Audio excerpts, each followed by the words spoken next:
Assalamualaikum warahmatullahi wabarakatuh. Selamat datang kembali di channel Sinematik Horor. Apa kabar sobat sinematik? Udah pada ngopi belum? Kalau belum ngopi, ayo buruan buat secangkir kopi agar bisa seruput ya dalam mendengarkan cerita yang akan saya bawakan. Di cerita kali ini saya mendapatkan cerita ini dari salah satu teman saya ya, bisa dibilang salah satu teman yang sangat banyak membantu lah dalam kehidupan saya. Sebut saja Mas L ya. Bisa dibilang Mas L ini berperan penting lah dalam beberapa masalah ya yang saya dan keluarga saya alami. Langsung saja ke ceritanya Mas L ya. Jadi cerita ini terjadi di sekitaran tahun 2013. Kala itu sore hari ya, antara sekitar pukul jam 7 apa jam 8 saya lupa, intinya itu malam hari ya. Mas L ini waktu itu kan sedang membantu mencarikan air untuk para pekerja di sawah ya, untuk bekerja pemanen padi. Jadi pemanen padi ini membutuhkan suplai air minum ya, untuk besoknya seperti itu. Jadi Mas L ini kebetulan membantu lah untuk mengambilkan cadangan air ya, untuk kebutuhan air minum para pekerja di sawah besok di keesokan hari. Karena kebetulan waktu itu kan musim panen ya,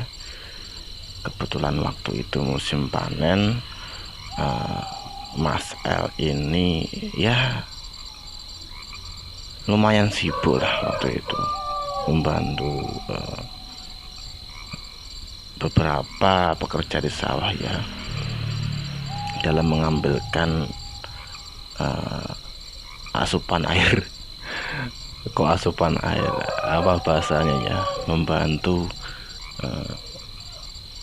mengambilkan cadangan air ya di salah satu tempat yang agak jauh sih dari rumahnya. Tempat ini pernah saya singgung ya di salah satu video saya, yaitu pancuran air. Singkat cerita, Mas L ini berangkatlah dari rumahnya ke tempat pancuran air tersebut ya, sambil membawa jerigen ya, karena ya lumayan banyak lah air yang dibutuhkan para pekerja di keesokan harinya. Maka Mas L ini membawa satu buah jerigen ya. Sebelum Mas L ini sampai ke tempat pancuran air tersebut, Mas L ini mampir dulu ke salah satu warungnya yang tak jauh dari tempat pancuran air tersebut. Walaupun letaknya itu tidak jauh, tapi ya tidak bisa dibilang dekat juga, karena kan ya harus setelah warung tersebut harus berjalan lagi menggunakan sepeda motor, lalu masuk ke jalan yang masih belum beraspal dan di area pesawahan, lalu sampailah ke tempat pancuran itu. Kan tadi saya bilang ya, Mas L ini mampir dulu ke salah satu warung yang ada di pinggir jalan raya ya. Dan kebetulan pemilik warung ini adalah ya temannya Mas L juga. Jadi mereka selalu bersenda gurau lah kalau bertemu. Dan kebetulan waktu itu Mas L ini mampir ke warung tersebut dan ditanyailah oleh pemilik warung tersebut ya. Kata pemilik warung tersebut, "Hei Mas L, kamu itu mau kemana kok membawa jerigen?" Ya kurang lebih seperti itu. Ya jawabnya Mas L, "Ya biasa bos, saya mau mencari air buat persediaan para pekerja petani besok," jawabnya Mas L. Dan pemilik warung tersebut yang juga temannya Mas L ini sambil menyelipkan sebuah guyonannya, atau lebih tepatnya menakut-nakuti Mas L ya. Kata pemilik warung tersebut gini, "Mas L, kamu kok berani ambil air di pancuran tersebut?" Sebelumnya kan ya sudah tahu ya kalau Mas L ini mau ke ke pancuran air tersebut karena biasanya warga kan sering ke situ ya kalau ngambil air, tapi ya lazimnya itu siang hari. Lah ini Mas L ini kan malam hari, makanya ditakut-takutilah oleh ditakut-takutilah oleh pemilik warung tersebut. Gini katanya pemilik warung tersebut, "Mas L, kamu kok berani ya malam-malam ambil air di pancuran itu? Lawang kemarin saja preman yang berada di kota seberang itu saja tidak berani kok kalang kabut kok. Lah kok kamu berani ambil air di situ?" Itu kata pemilik warungnya.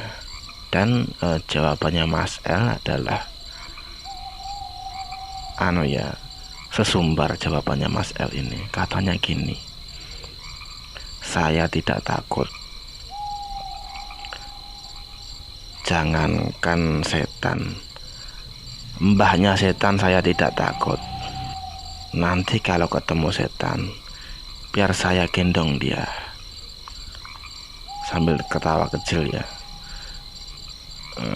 Mas L ini sesumbar seperti itu. Ya setelah ditakut-takuti oleh penjaga warung tersebut, Mas L ini kan ya langsung naik gimana ya, harga dirinya itu langsung naik.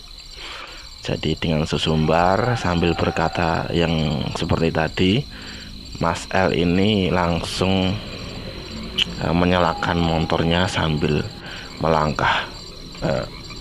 Maksud saya setelah melangkah keluar dari warung tersebut, Mas L ini langsung menyalakan motor, tancap gas, dan pergi ke pancuran air tersebut.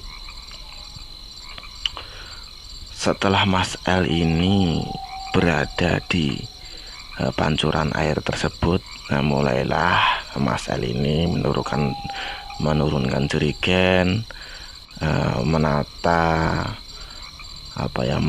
tempat air tersebut agar bisa lebih mudahlah dalam mengisi air ya. Ya maksud saya ini menyiapkanlah peralatan-peralatan yang digunakan untuk mengisi air tersebut.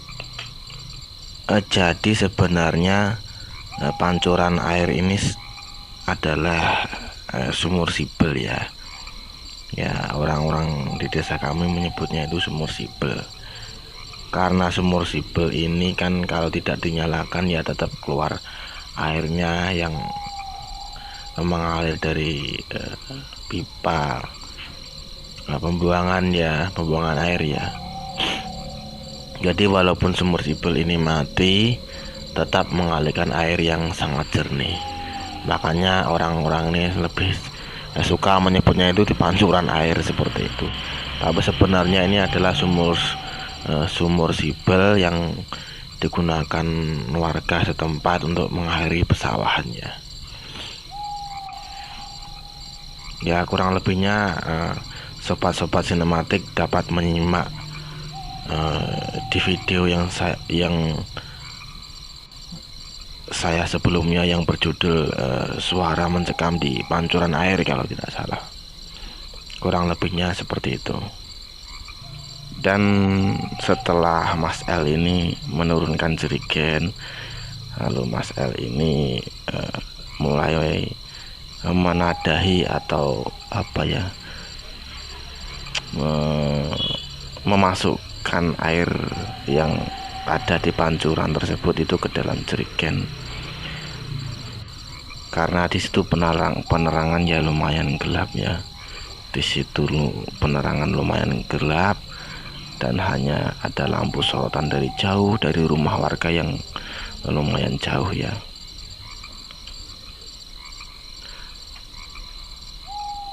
Dan setelah beberapa lama sambil menunggu airnya ini mengisi ke dalam jerigen sampai penuh, Mas L ini kan ya sembari celingak-celinguk ya, sambil melihat kanan, depan, samping kiri, samping kanan. Mungkin saat itu sedang terang bulan mungkin ya. Saya juga agak sedikit lupa. Jadi samar-samar Mas L ini masih bisa melihat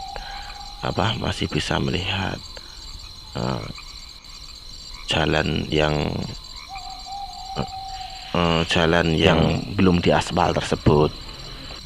Jadi jalan yang ada di samping pancuran air tersebut itu mengarah ke barat menuju timur ya, atau timur ke barat lah seperti itu.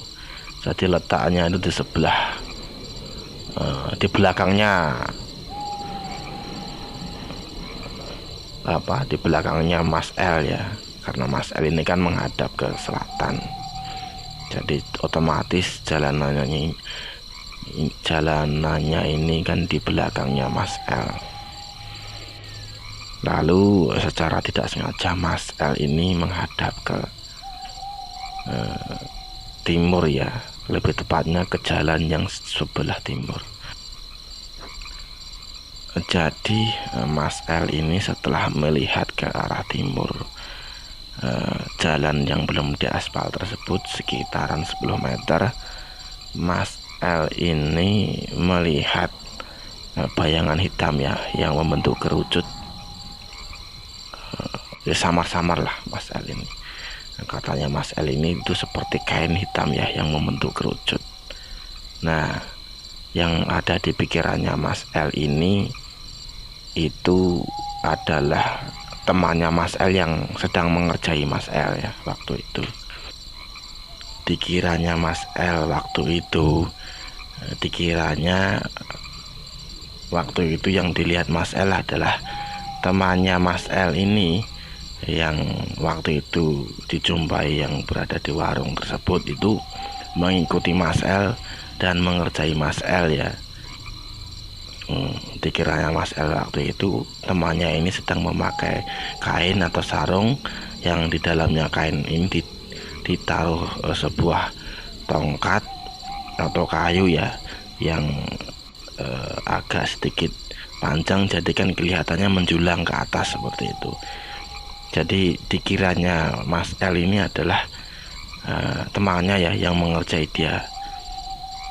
Makanya Mas L ini waktu itu pas melihat penampakan pertama kali di pancuran itu ya, Mas L ini pikirannya tenang ya, tidak panik ya. Karena Mas L ini berpikiran seperti itu, Mas L ini bukannya tambah takut malah sesumbar lagi ya. Mas L ini sesumbar seperti ini. Halah, wong itu kan masih kecil. Kalau kamu bisa sebesar gunung, baru saya takut. Sambil tertawa kecil ya. Ya kurang lebih intinya seperti itulah. Setelah Mas L ini kan sesumbar seperti itu ya. Setelah sesumbar seperti itu, Mas L ini kan mulai fokus lagi mengisi air ke jerigen tersebut ya, yang dibawa Mas L. Setelah jerigennya ini hampir penuh atau sudah penuh, saya juga agak sedikit lupa ceritanya ya, mohon maaf kalau lupa ya, karena Mas L menceritakan kepada saya kejadian tersebut itu beberapa bulan yang lalu ya. Mau saya hubungi, mau saya ajak ngobrol lagi, ternyata Mas L sekarang ini lagi sibuk ya. Saya mencoba mengingat-ingat lah seperti itu ya. Intinya lah, cerita ini saya dapatkan beberapa bulan yang lalu ya, dan saya baru sempat memposting sekarang, sempat mengunggahnya di channel sinematik itu sekarang. Setelah Mas L ini kan tadi kembali ke jerigennya yang hampir penuh tadi, Mas L ini melihat lagi jalan yang ada bayangan hitamnya tersebut ya. Ternyata bayangan hitam yang membentuk kerucut tersebut itu semakin besar ya. Jadi jalanan itu kan sekitaran kurang lebih lebarnya itu sekitar 2 atau 3 meteran lah, kira-kira seperti itu. Jalan kecil ya yang belum diaspal. Jadi bayangan tersebut itu memenuhi jalanan ya, memenuhi jalanan dan menjulang tinggi ke atas ya. Jadi seperti besar sekali. Dan di saat itu Mas L ini mulai berpikir 2 kali ya. Lah iya, apakah mungkin itu teman saya? Kalau itu teman saya kok ya bisa seperti itu? Dari mana? Maksud saya, dari mana dia bisa mendapat ide seperti itu? Dan bagaimana caranya dia bisa sebesar itu? Itu katanya Mas M. Lalu Mas M ini kan mulai pikirannya kan mulai tidak rasional ya. Yang dikira temannya ini perlahan-lahan, maksud saya yang di pikirannya Mas L ini, yang dikira temannya Mas L yang sedang mengerjai ini, perlahan-lahan pikiran seperti itu mulai pudar ya. Jadi Mas L ini mengira yang tadi itu temannya itu, pikiran yang seperti itu mulai perlahan-lahan pudar ya. Jadi Mas L ini mulai berpikir yang tidak rasional. Lalu karena Mas L ini kan mulai agak sedikit merinding dan mulai berpikir yang aneh-aneh. Lalu Mas L ini kan langsung perlahan-lahan mundur ya. Mas L ini perlahan-lahan mundur. Kan tadi jalanannya ada di belakangnya Mas M ya. Mas L ya maksud saya. Jadi Mas L ini perlahan-lahan mundur sambil melihat bayangan tersebut. Dan Mas L ini sambil melihat bayangan tersebut itu meraba-raba motornya ya. Jadi gimana ya gambarnya, menggambarkan keadaannya waktu itu. Jadi gini, Mas L ini berjalan mundur sambil mengarah ke posisi motor tersebut ya. Tapi sambil berjalan mundur tersebut, Mas L ini melihat bayangan hitam tersebut. Karena bayangan tersebut semakin besar dan memenuhi jalanannya, jalanan yang terbuat dari tanah tersebut ya, yang belum diaspal. Katanya Mas L ini bayangan tersebut itu besarnya minta ampun ya, besarnya minta ampun dan gelap seperti itu. Jadi bayangan tersebut hitam, gelap dan menjulang tinggi ke atas ya, mengerucut tapi besar seperti itu dan memenuhi jalanan. Karena melihat yang seperti itu, Mas L ini setelah meraba-raba tadi kan berjalan mundur ya, Setelah berjalan mundur sambil meraba-raba motornya, dan akhirnya ketemu motornya. Akhirnya tanpa pikir panjang Mas L ini langsung mengambil posisi motor ya, mengambil posisi melarikan diri, ya. Ya untungnya motornya ini kan sudah berada di posisi menuju ke arah barat ya, sedangkan penampakan tersebut itu berada di sebelah timur. Dan tanpa pikir panjang, Mas L ini langsung menyelah motornya ya. Jadi langsung dipancal karena starternya kebetulan waktu itu mati. Jadi langsung dipancal saja, langsung diselah ya. Dan sialnya kan selahan pertama itu celananya Mas L ini robek ya, sampai ke lutut ya. Dan untungnya di selahan kedua motornya ini menyala, karena Mas L ini cepat-cepat ingin kabur dari situ. Jadi Mas L ini tidak peduli lagi jerigennya waktu itu ditinggal atau apa, saya juga lupa. Mungkin waktu itu ditinggal, jadi sandalnya juga lepas katanya. Mohon maaf bila saya salah menceritakannya karena sudah lama sekali. Jadi setelah Mas L ini kan menyelah motornya ya, dan celananya Mas L ini robek sampai ke lutut. Mas L ini langsung tancap gas ya, sambil ngos-ngosan. Dan untungnya Mas L ini selamat sampai ke warung yang ada di pinggir jalan raya tersebut ya, dan belum pulang waktu itu. Setelah sampai ke warung, yang pemilik warungnya ini adalah temannya Mas L tersebut. Mas L ini langsung masuk ke dalam warung ya, sambil napasnya ini kayak napas orang kesetanan. Lalu ditanyailah pemilik warung tersebut karena melihat Mas L yang ngos-ngosan seperti itu ya. Pemilik warung tersebut menanyai Mas L seperti ini, "Woi bos, nafasmu kok seperti orang yang sedang kesurupan, ini ada apa?" Dan katanya Mas L ini sambil minum seteguk air dan menceritakanlah kejadian yang dialami oleh Mas L. Ya seperti itulah kejadian yang dialami Mas L ya, di pancuran air tersebut.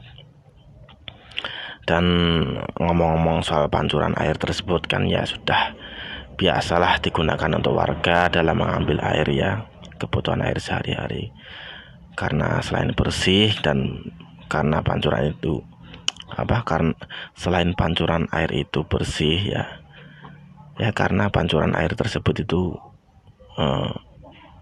katanya warga itu tidak mengandung kapur lah, seperti itu katanya ya. Saya sendiri pribadi ya belum pernah mengambil air di pancuran tersebut. Kalau mandi sih pernah ya di pancuran air tersebut, dan saya singgung di video yang berjudul pancuran air beberapa waktu lalu ya. Sekian cerita dari saya tentang kejadiannya Mas L. Mohon maaf bila ada cerita yang kurang pas ya, atau cerita yang ya kurang, kata-katanya kurang pas lah seperti itu, atau tidak pas dengan kejadian ya, karena sudah lama sekali ya, katanya sekitar 2013 cerita ini. Dan Mas L pun menceritakan kepada saya ini ya beberapa bulan yang lalu. Jadi saya ini mencoba mengingat-ingat kembali ya. Kurang lebihnya saya mohon maaf apabila kata-kata yang kurang sopan atau ya ceritanya susah dipahami, saya mohon maaf. Akhir kata, jangan lupa kopinya dihabiskan ya. Setelah kopinya habis ya jangan lupa cucilah gelasmu sendiri ya. Akhir kata, assalamualaikum warahmatullahi wabarakatuh.